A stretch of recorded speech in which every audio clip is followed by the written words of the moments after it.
UP 9 बजे आप देख रहे हैं, आपके साथ मैं हूं चांदनी धवन और बात करेंगे मोदी सरकार के खिलाफ विपक्ष के अविश्वास प्रस्ताव पर। आज से लोकसभा में चर्चा होगी। दोपहर 12 बजे से शाम 7 बजे तक अविश्वास प्रस्ताव पर लोकसभा में चर्चा होगी। चर्चा में आज दोपहर 12 बजे कांग्रेस नेता राहुल गांधी बोलेंगे और इस अविश्वास प्रस्ताव में कांग्रेस की ओर से राहुल गांधी, गौरव गोगोई, मनीष तिवारी और दीपक बोलेंगे। सत्ता पक्ष भी रणनीति बनाने में जुटा हुआ है। अविश्वास प्रस्ताव पर चर्चा से पहले आज प्रधानमंत्री नरेंद्र मोदी की अध्यक्षता में बीजेपी संसदीय दल की बैठक होगी। सूत्रों के मुताबिक अविश्वास प्रस्ताव पर विपक्ष को कैसे काउंटर करना है, मुद्दे पर बैठक में रणनीति बनाई जाएगी। सूत्रों के मुताबिक सत्ता पक्ष की तरफ से 20 वक्ता बोलेंगे। बीजेपी सांसद निशिकांत दुबे बीजेपी की तरफ से चर्चा पर सबसे पहले बोलेंगे और इसके अलावा केंद्रीय मंत्री स्मृति ईरानी, निर्मला सीतारमण, ज्योतिरादित्य सिंधिया, राज्यवर्धन सिंह राठौर चर्चा में भाग लेंगे। 8, 9 और 10 अगस्त को चर्चा होगी। 9 अगस्त को गृह मंत्री अमित शाह भी विपक्ष का जवाब देंगे। वहीं 10 अगस्त को पीएम मोदी जवाब देंगे। क्या होता है अविश्वास प्रस्ताव, ये भी हम आपको एक एक करके बताते चल रहे हैं, क्योंकि 2018 में सरकार के खिलाफ एक बार अविश्वास प्रस्ताव लाया गया था, लेकिन संख्या बल कम होने की वजह से कह सकते हैं इस बार भी जिस तरीके से अविश्वास प्रस्ताव लाया गया है उसमें भी विपक्षी पार्टियों की संख्या बल जो है बेहद कम है।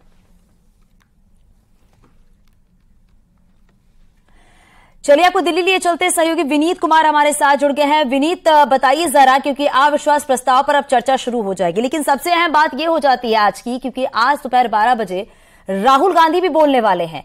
अविश्वास प्रस्ताव को लेकर देखा गया था कि 2018 में सरकार के खिलाफ अविश्वास प्रस्ताव आया था, लेकिन संख्या बल विपक्ष के कम थे। इस बार भी वही हालात नजर आ रहे हैं।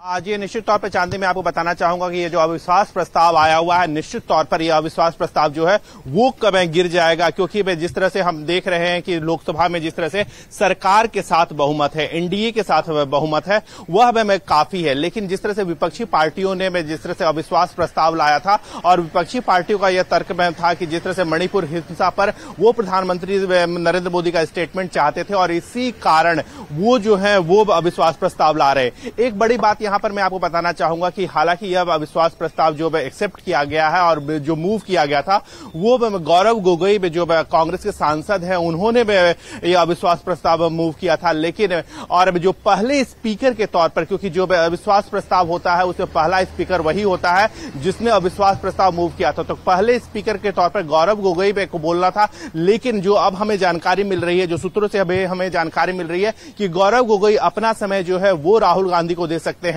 तो 12 बजे जब अविश्वास प्रस्ताव पर चर्चा शुरू होगी, 3 दिन का समय जो है वो निर्धारित किया गया है और 12 बजे जब चर्चा इस पर शुरू होगी तो इस पर गौरव गोगोई जो है वो अपना समय राहुल गांधी को दे सकते हैं और राहुल गांधी जो है वो इस चर्चा की शुरुआत कर सकते हैं। लेकिन सबसे महत्वपूर्ण बात यहां पर मैं आपको बताना चाहूंगा कि यह जो अविश्वास प्रस्ताव है यह सांकेतिक ही अविश्वास प्रस्ताव हम मान सकते हैं, क्योंकि संख्या बल के बारे में बात करें तो संख्या बल बहुमत जो है वो बीजेपी के साथ है। अगर हमें सांसदों की जरूरत के हिसाब से बात करें तो 272 का आंकड़ा जो होता है वह काफी होता है सरकार को बचाए रखने के लिए या सरकार को अपने खिलाफ जो अविश्वास प्रस्ताव होता है उसे गिराने के लिए। लेकिन जो अगर हम बीजेपी सांसद की ही बात करें तो बीजेपी सांसदों की ही संख्या 300 से अधिक है और तो हम यह साफ तौर पर मान सकते हैं कि जो अविश्वास प्रस्ताव है वो गिर जाएगा। लेकिन इसे हम सांकेतिक अविश्वास प्रस्ताव भी कह सकते हैं। एक बड़ी बात मैं आपको बताना चाहूंगा कि इसी तरह जब आखिरी अविश्वास साल चल रहा था, पहले एनडीए का जो पहला कार्यकाल था उस वक्त जब आखिरी प्रस्ताव साल चल रहा था और उस वक्त भी अविश्वास प्रस्ताव लाया गया था और उसकी भविष्यवाणी प्रधानमंत्री नरेंद्र मोदी ने की थी कि आप इसी तरह जो है अविश्वास प्रस्ताव 2023 में भी अब लाइएगा। तो वही हाल जो है वो अब देखने को मिल रहा है जिसमें सरकार के खिलाफ अविश्वास प्रस्ताव लाया जा रहा है। एक बड़ी बात यहां पर मैं आपको बताना चाहूंगा कि जिस तरह से कांग्रेस के लोग हों या विपक्ष के लोग हों वो यह कह रहे हैं कि सरकार जो है वो मणिपुर पर चर्चा नहीं करना चाहती और इसीलिए यह अविश्वास प्रस्ताव लाया गया है ताकि प्रधानमंत्री नरेंद्र मोदी जवाब देने को बाध्य हो। लेकिन वहीं पर सरकार के लोगों से हमने बात की, उनका साफ तौर पर कहना था कि सदन में चर्चा करने के लिए जो है वो हमेशा से तैयार है और विपक्ष जो है वो कई हथकंडे जो है वो अपना रहा है। और जैसा कि क्योंकि जो अविश्वास प्रस्ताव लाया गया है, बार बार एक ही मुद्दा उठाया जा रहा है विपक्ष की तरफ से कि मणिपुर वाली हिंसा पे सरकार की तरफ से कुछ भी जवाब नहीं आ रहा है। हालांकि प्रधानमंत्री नरेंद्र मोदी 10 तारीख को अपना जवाब ही देंगे, उससे पहले 9 तारीख को गृह मंत्री अमित शाह अपना जवाब देंगे। लेकिन जो आज एक सर्वदलीय बैठक भी होने वाली है वो काफी महत्वपूर्ण मानी जा रही है, क्योंकि उसी बैठक के दौरान ही रणनीति बनाई जाएगी कि कैसे विपक्ष पार्टियों को काउंटर करना है।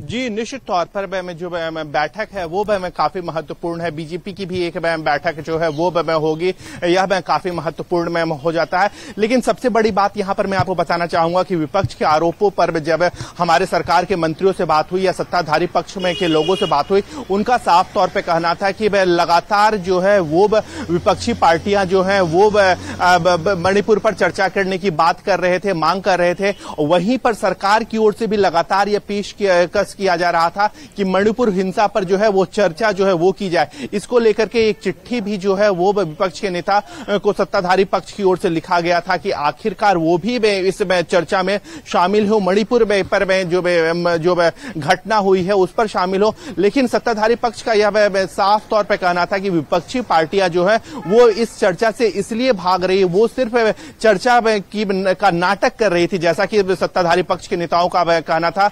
वो चर्चा से इसलिए भाग रही थी कि अगर मणिपुर की चर्चा होगी तो निश्चित तौर पर राजस्थान के भी जो महिलाओं की बिल्कुल भी नहीं, और इसलिए आज का दिन काफी अहम माना जा रहा है, क्योंकि आज 12 बजे राहुल गांधी बोलेंगे, उसके साथ ही जो सत्ता पक्ष के नेता है वो भी अपना जवाब रखेंगे।